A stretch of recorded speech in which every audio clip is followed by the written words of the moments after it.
Olá, bem-vindos ao Saber Viver, um programa para seu envelhecimento, para a sua velhice e para seu longeviver satisfatório.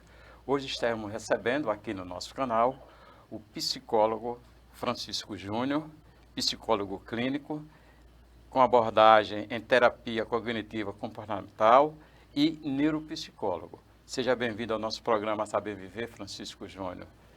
E desde já agradecemos pela sua participação. Eu quem agradeço aqui, né, por poder compartilhar desse momento, esse momento tão importante e tão rico, que a gente vai falar sobre idosos, sobre envelhecimento, né, para um público que muitas vezes está marginalizado, né, fica à margem, carente de políticas públicas, carente de afetos e carente, muitas vezes, de orientação, De informações. de informação. E é por isso que você já está pela segunda vez. Nós gostamos dos seus ensinamentos. Muito bem. Então, para começar, vamos logo. Vamos falar hoje sobre aposentadoria. Um assunto bem recorrente, né? Que tem muitas histórias, e aí vai. Mas a aposentadoria como uma transição de fase de vida é um convite para uma nova existência, uma nova vida, Chico? Veja, a vida nos convida sempre, né? A cada momento, a cada fase, a cada etapa, a gente tem a oportunidade de pensar diferente, de fazer diferente e de querer fazer a diferença. Então, quando a gente pensa em aposentadoria, a gente já pensa no envelhecimento. A gente já pensa no Deve idoso, pensar. Deve né? pensar. A gente espera, na verdade, se aposentar, né? E aí isso tem sido um tabu, né? Algumas pessoas trabalham a vida toda, se dedicam a vida toda ao trabalho a ponto de confundir a sua identidade com o trabalho, né? E aí no momento da aposentadoria, essa pessoa ela sofre uma crise existencial. Quem sou eu? Né? A partir de agora, o que é que eu vou fazer? O que eu aprendi a fazer que não foi trabalhar? Essa é a grande questão.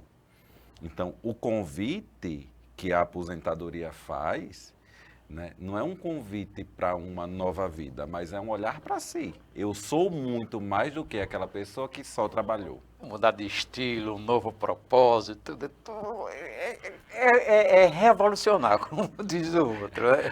Veja, nós precisamos causar revoluções sempre. Qual é o grande problema da aposentadoria?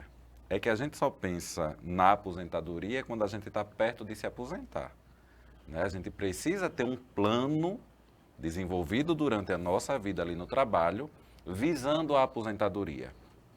A aposentadoria é um marco, né? É um marco na nossa vida, mas também é um marco financeiro. Muitas pessoas, quando se aposentam, têm perdas financeiras exatamente numa etapa da vida que ela precisaria de mais recurso, né? E aí pesa. Como é que eu vou projetar, como é que eu vou planejar ganhando menos? Essa perda financeira faz, inclusive, com que pessoas que poderiam estar aposentadas permaneçam no mercado de trabalho para manter o padrão de vida. E aí essa permanência, muitas vezes, custa a saúde. E aí as coisas começam a entrelaçar. Então, a gente precisa pensar num plano de aposentadoria, numa aposentadoria que traga autonomia, independência e qualidade de vida. A gente vai linkando, né, de uma maneira muito errada a aposentadoria à não serventia. Muitas vezes a gente diz, vou aposentar esse carro porque está velho. Vou aposentar a TV de lá de casa porque ela não serve mais. E a gente traz essa discussão para a nossa vida. Então, erroneamente, a gente pensa, eu vou me aposentar porque eu não estou servindo mais para viver. Na prática, a aposentadoria ela é uma pausa para aquela atividade laboral, né? Aquela atividade remunerada que você, né, teve ali durante muitos anos, daquele emprego. Não é uma pausa na vida. Você não vai deixar de viver porque se aposentou. Você vai viver novas coisas. Francisco, Chico, porque também é meu xará, eu vou ter essa intimidade, olha, eu vou ter essa intimidade. A gente vê muitas pessoas dizerem que quem não sabe se aposentar ou seja, fazer o processo de aposentadoria que lhe traga benefícios, bem-estar no novo ciclo de vida, não sabe envelhecer, não sabe ser um idoso com todas as garantias e satisfações que essa fase pode lhe trazer. Como é que você explica isso? Isso é verdade? Isso é mito? Na verdade, eu inverteria a frase. Veja, quem não sabe envelhecer não consegue se aposentar bem. Infelizmente, né, nem todas as pessoas conseguem envelhecer ou nem todas as pessoas conseguem se aposentar. Quer seja por uma questão econômica, porque você não contribuiu e nós temos regras, né, para a aposentadoria, né, quer seja por questões culturais. Então, antes de pensar na aposentadoria, a gente precisa pensar no processo do envelhecimento como um processo psicológico, social, biológico, econômico, que envolve todos esses aspectos, todos esses aspectos. E aí, dentro desse aspecto, a gente tem a aposentadoria. Mas como é que eu vou pensar numa aposentadoria se eu não aceito que eu envelheci ou se eu acho que eu não vou envelhecer? Então, é um processo que é contínuo. Se a gente pega hoje as fases do desenvolvimento humano, a expectativa de vida das pessoas, a fase da velhice, hoje é a fase que a gente vai passar mais tempo. Com certeza. No Não, entanto, desculpa aqui, porque a gente vai ter um diálogo de vez em quando. Quando você diz é a fase que a gente vai passar mais tempo. Eu tenho uma pergunta depois para fazer, porque alguns políticos, alguns gestores, alguns até educadores, comunicadores, ainda dizem que a infância é o futuro do país. E depois a gente vai conversar um pouquinho sobre isso. Vai, retorno. e aí vê, quando eu trago essa fala, e aí eu estou partindo do princípio de marcos biológicos, do desenvolvimento humano. Né? A gente pensa na velhice, ou a literatura traz a fase do envelhecimento a partir dos 40 anos, quando a gente começa com declínios. Declínios. Certo? Ou seja, se a gente tem uma expectativa de vida muito alta, você vai passar muito mais tempo depois dos 40 do que até os 40. E até os 40 você já teve a fase da infância, você já teve a adultez, né? E aí você chegou na velhice, você chegou no envelhecimento. Então, reconhecer esse marco, não de uma maneira pejorativa, que às vezes é isso que a gente faz, é isso que acontece, é importante. É importante saber que eu vou fazer as coisas, mas eu vou fazer diferente. O meu ritmo vai mudar. Eu preciso respeitar essa limitação e dentro desse novo contexto eu continuar autônomo e independente. Porque é isso que a gente busca, independente da fase. A gente precisa ter autonomia e independência. Então, se a pessoa não sabe envelhecer, ela não vai saber se aposentar porque ela não aceitou nem uma coisa nem outra. E nós temos isso. Nós temos pessoas que dizem, eu não vou me aposentar porque eu não envelheci. E aí é um erro porque você começa a não respeitar os teus limites, não respeitar essa nova fase. Não é respeitar um limite para que isso seja incapacitor, não, mas é para que você possa fazer as coisas de uma maneira diferente. É aceitar que a gente fica um pouco mais lento, né? Isso é o esperado. O nosso raciocínio fluido, ele diminui. A nossa velocidade de processamento, ela diminui. Mas isso não nos incapacita. Mas a gente precisa entender e, a partir daí, desenvolver estratégias. Talvez a palavra-chave sejam estratégias. Quais são as estratégias que eu vou desenvolver a partir do momento que eu me aposentar? Estratégias de quê? De vida. Estratégias financeiras, né, que é um ponto que é muito importante. Estratégias para a minha saúde, para os meus afetos. Ora, a gente vive em uma sociedade que ela é muito preconceituosa. E ao velho não é permitido quase nada, né? Porque se você conversa com uma pessoa idosa sobre sexo, é um motivo de escândalo, mas aquela pessoa tem desejos. Né? Ao velho, a pessoa idosa é dado ao lugar de praticamente um inválido ou um peso. Né? Se você pega, muitas vezes, a cultura do nosso país, o pensamento de algumas pessoas é essa. E, no entanto, né, o que a gente precisa é o contrário. É entender que a pessoa envelhece com autonomia, com saúde, com independência financeira e vai tocar a vida dela com menos peso. Né? O peso econômico do trabalho, né? O peso econômico daquela atividade laboral. Você falou em estratégia. Estratégias no envelhecimento levam a um estilo de vida. A palavra certa é você criar um novo estilo de vida, mesmo aquelas pessoas que tem pessoas que se aposentam, como você disse, que aposenta, não quer fazer nada, é um estilo de vida. E tem outras pessoas que têm o marco da aposentadoria, a carta que eu saí daquele emprego que você disse. Como é que trabalhar esses estilos de vida? São certos os dois? Vê. Na verdade, eles se complementam. Um estilo de vida saudável deve permear a nossa existência, independente da aposentadoria. O que é que pesa? É quais são os recursos que eu tenho para esse estilo de vida. Se eu me aposento e eu decido não fazer mais nada, isso também traz um risco. A ociosidade, ela traz um risco. Por exemplo, o nosso cérebro, ele precisa estar em exercício. E quando a gente decide não fazer nada, eu estou deixando de exercitar esse meu cérebro, de manter a minha reserva cognitiva ativa. Esse é um ponto. Então, cada pessoa, lógico, que é única e a gente não pode pensar no estilo de vida como uma receita de bolo que eu vou aplicar.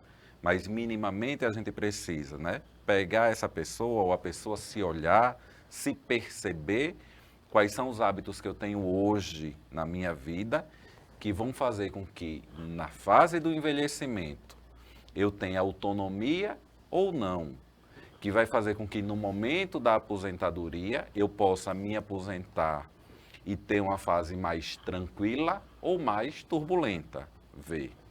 Mas a aposentadoria ela é o marco. O que a gente está fazendo antes, o que a gente está construindo antes, é que vai definir como será o depois. A aposentadoria é o papel, é o direito. Você vai lá e tem o direito de se aposentar. Agora, o que eu vou fazer com tudo isso aí é uma decisão muito individual.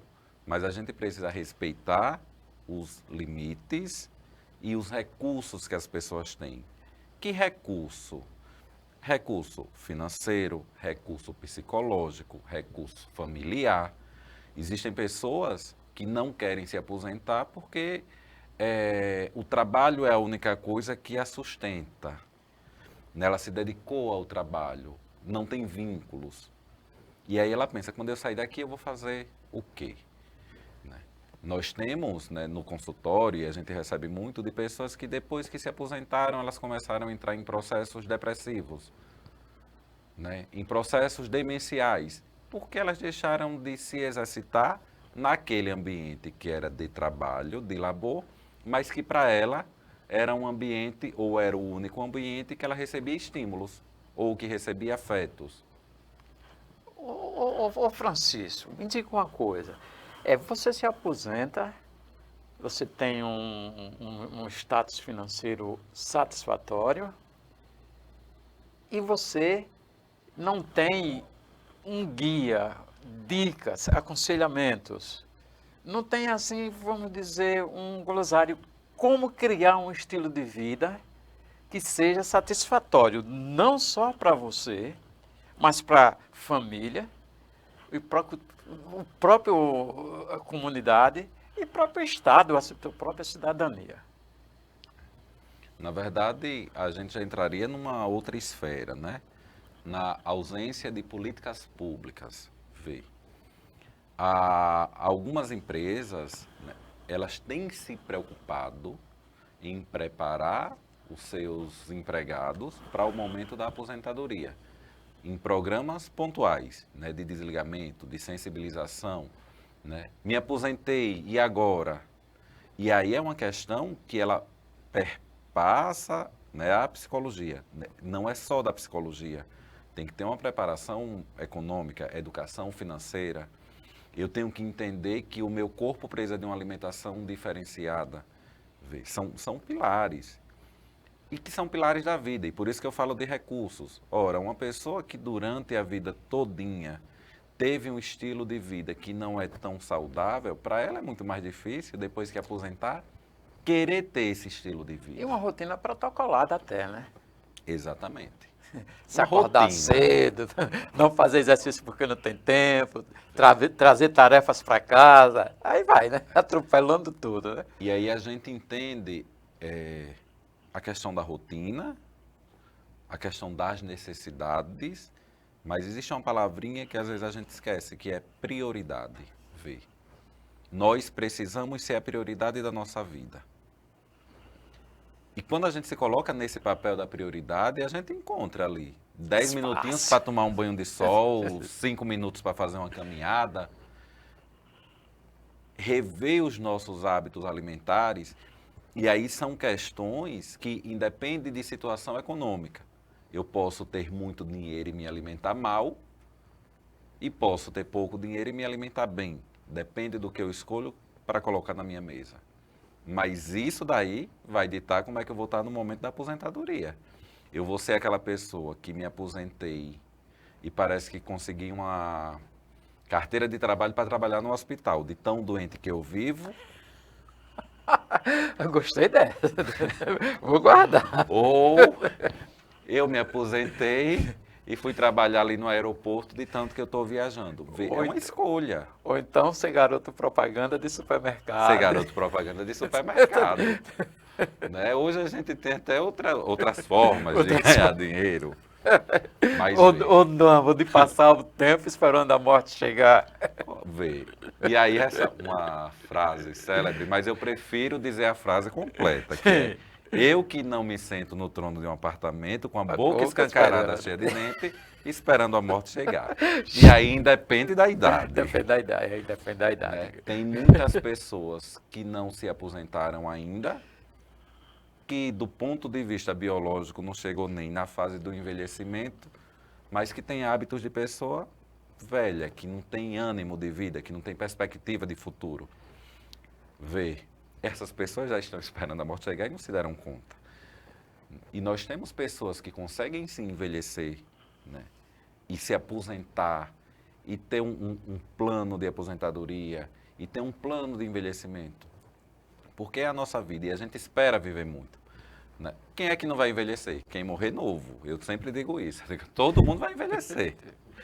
Né? Ou todo mundo espera envelhecer. A não ser que morra antes de entrar nessa fase. Chico, você falou família, falou políticas públicas, que são também a parte governamental. Existem outros tipos de rede de apoio social que são cruciais para o envelhecimento e uma aposentadoria seja saudável? Hoje nós temos iniciativas de grupos terapêuticos, de grupos de bem viver, né, que vai inserir aquela pessoa no meio social. Eu sou muito reticente quando a gente fala em rede de apoio e a gente começa a nomear família. Nem sempre a família é uma rede de apoio. Às vezes está muito mais ali como um ponto de exploração, está explorando aquele idoso. Então a gente precisa entender qual é a rede de apoio que cada pessoa tem. Por isso que eu falo que não é uma receita de bolo. Não é o que se aplica a você, que vai se aplicar a mim. Não. É os recursos que eu tenho disponíveis para, no momento da aposentadoria, utilizar como rede de apoio ou não. Então, o que é que nós temos muitas vezes? Né? A infantilização do idoso. E aí é uma forma que a família encontra de neutralizar aquela pessoa. Mamãe está agindo igual uma criança. Mas a mamãe tem que fazer o que eu quero, porque a partir de agora quem decide sou eu. Então, e aí é a rede de apoio que está fazendo isso. Essa rede de apoio de fato está apoiando? O cuidado que a gente tem que ter é que muitas vezes o excesso do cuidado, o excesso do zelo vai colocando aquela pessoa que se aposentou ou que envelheceu, enfim, num lugar de subsistência, numa pessoa que não decide, numa pessoa que não escolhe. E aí a gente tem que ter o cuidado. Então, pensar na rede de apoio, né, é pensar nos espaços que vão acolher aquela pessoa que se aposentou, né, e que vão promover felicidade, com qualidade de vida, com saúde, respeitando a individualidade, respeitando a autonomia. Esse é o ponto principal. E nem sempre a família ela consegue suprir essa necessidade. Psicólogo Francisco, agora não vou mais nem chamar de Chico, chamar para responsabilidade. A gente estava conversando aqui, antes do programa começar, sobre essa questão que é muito confusa ainda popularmente, cientificamente, culturalmente, é a questão do significado do ser idoso e o significado do envelhecimento. E isso acontece também na pós-aposentadoria. Você pega a carta, o marco da aposentadoria, passa pela transição, mas você aí não sabe se você vai ser idoso, vai cuidar de você idoso, ou vai cuidar do seu envelhecimento longevo. Exatamente. Talvez a grande discussão não é o termo idoso, nem o termo envelhecimento, mas é a conotação que eu dou ao envelhecimento. Então a gente, né, tem uma cultura que a gente liga o envelhecimento à não serventia. Tá velho, não serve. Tá velho, joga fora. Tá velho, substitui. E a gente vai fazendo isso de maneira pejorativa. Que o cérebro aí alimenta o Alimenta, cérebro. exatamente. E aí a gente pensa que envelheceu, não vai servir mais. Não vai servir mais para quê? Não vai servir mais para nada. E aí, quando não serve mais para nada, você não sacia seu envelhecimento. Exatamente. Eita, tô ficando inteligente. E aí o que é que acontece? Vê que interessante. Eu envelheci, e aí eu tenho uma cultura de que o envelhecimento faz com que eu não sirva mais para nada. E no meio desse envelhecimento eu me aposento daquilo que eu fiz a vida toda. Aí eu acabo fortalecendo essa crença minha, né, de que realmente eu não sirvo mais. Inclusive eu me aposentei, eu não sirvo mais nem para trabalhar.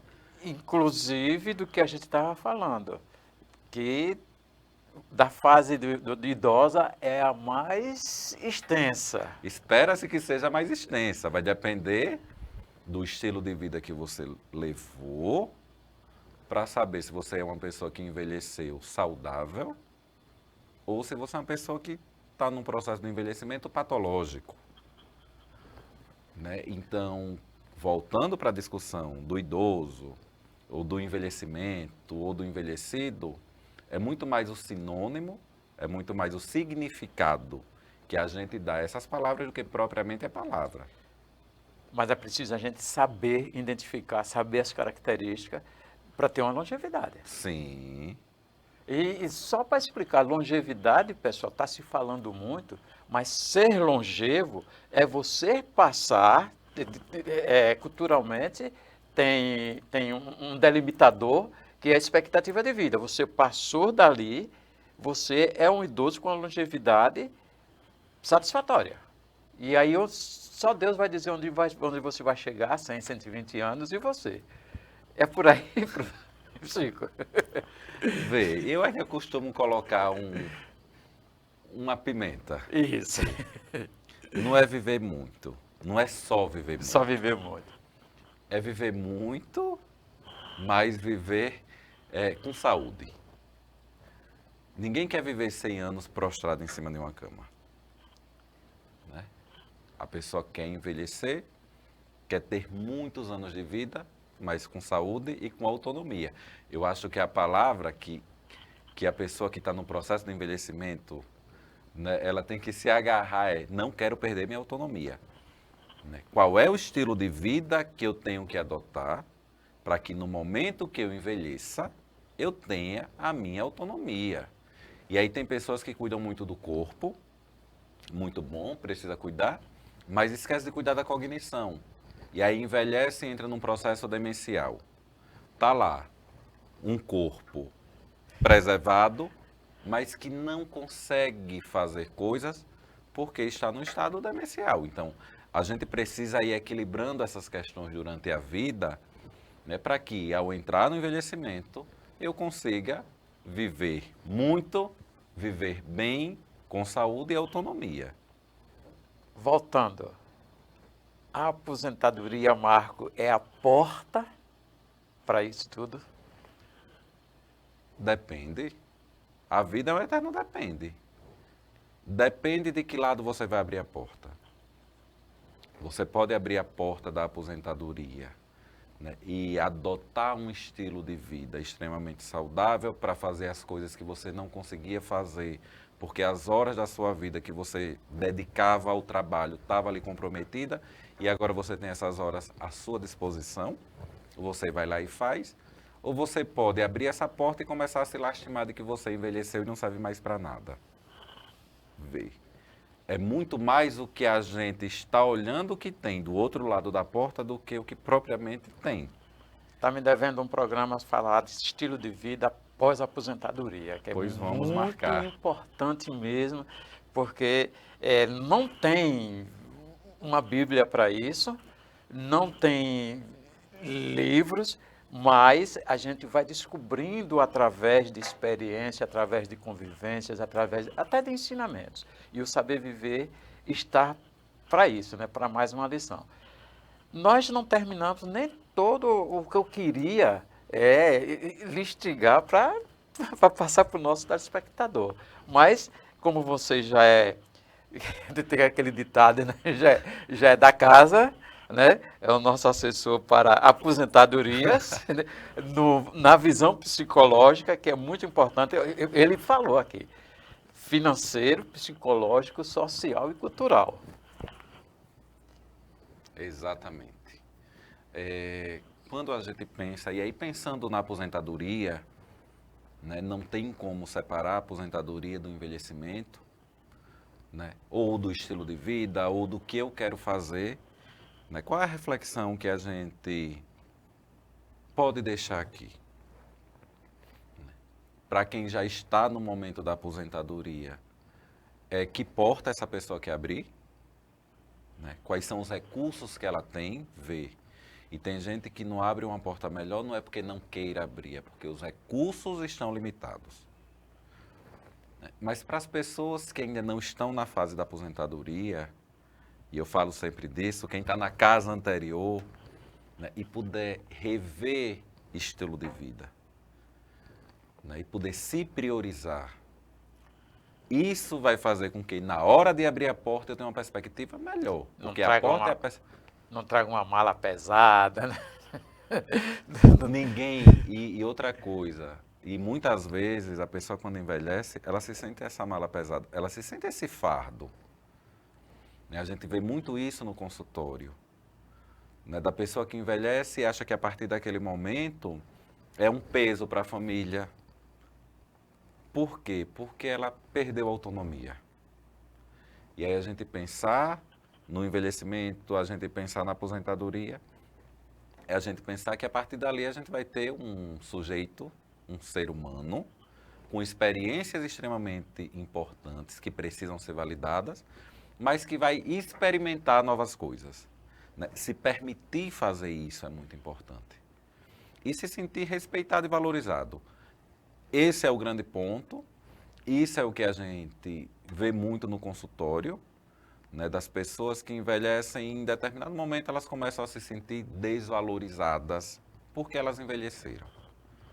Né, começam a se sentir desvalorizadas porque se aposentaram.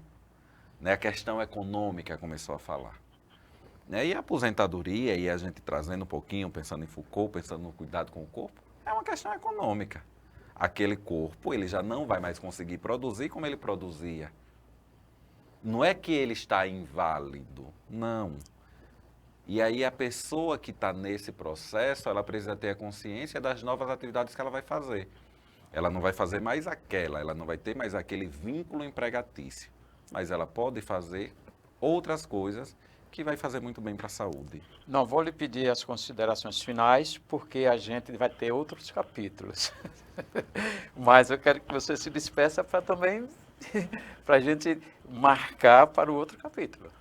Só agradecer a oportunidade, agradecer o convite e dizer que a velhice, a fase do envelhecimento, é uma fase muito gostosa, né? Que eu espero, né, eu já tenho mais de Eu sei 40, disso. mas eu espero, né, viver muitos anos, mas eu estou cuidando disso agora. Né? Quem me segue em rede social e vê tudo, vê que eu tento adotar um estilo de vida, não o ideal, muitas vezes a gente não consegue, mas um estilo de vida saudável. Né? E não é por vaidade ou não é só por vaidade. É porque esse estilo de vida que a gente adota hoje vai ditar o estilo de vida que a gente vai ter amanhã. Né? Vai ditar qual é a porta que a gente vai abrir. Então, eu agradeço ao meu amigo Francisco, meu xará, pela oportunidade e estou à disposição. Obrigado, psicólogo Francisco Júnior, por mais essas lições que você trouxe aqui para o nosso Saber Viver 60 Mais.